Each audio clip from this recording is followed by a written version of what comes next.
الفنانين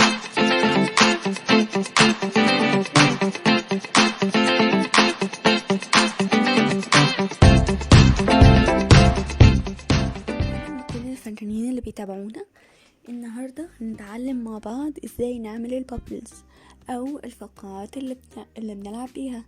عارفين المية بالصابون لما بنلعب بيها الفقاعات ديت هنتعلمها ازاي نرسمها مع بعض النهاردة.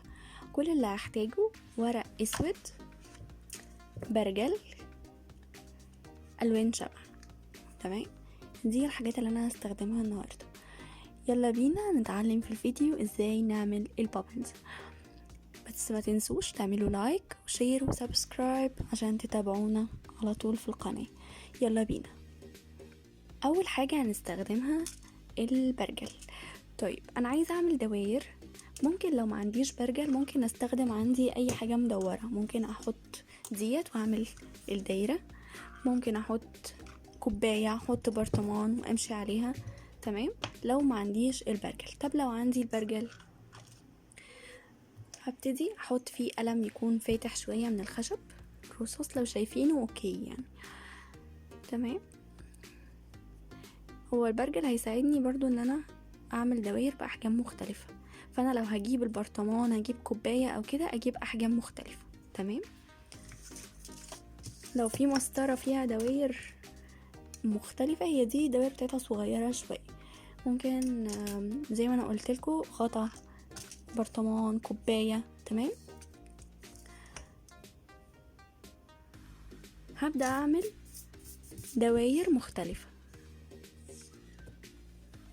مثلا ده حجم، هبتدي اعمل كده. هفتح البرجل واعمل دايرة، افتحه اكبر، كبير قوي.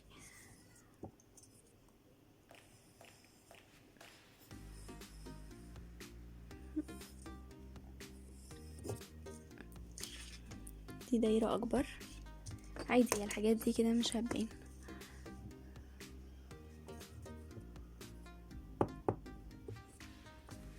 ثبته، هو طبعا بيتزحلق من الازاز.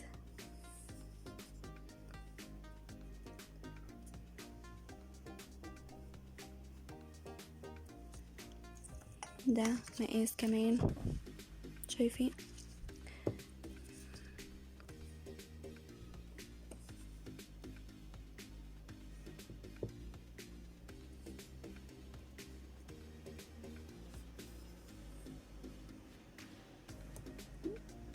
ممكن اعمل واحدة على واحدة، هما كده كده شفافين. تعالوا نجرب من غير البرجل.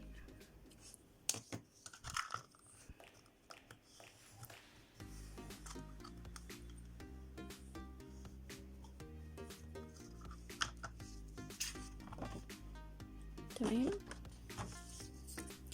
ممكن اخد البرطمان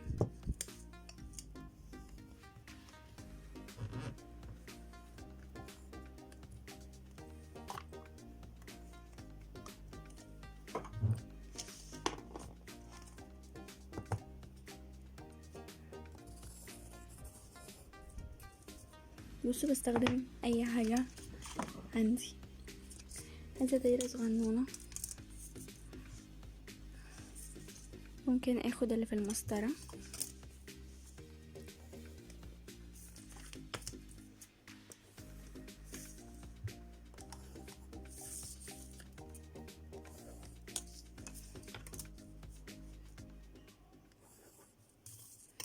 اكون منوعة في الاحجام كده. تمام، ممكن اعمل واحدة صغنونة.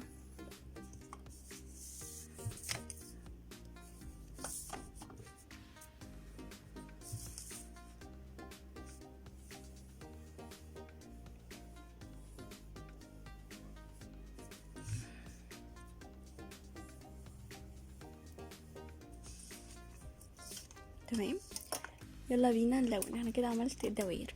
اول حاجة بعملها انا بمشي عليها باللون الابيض.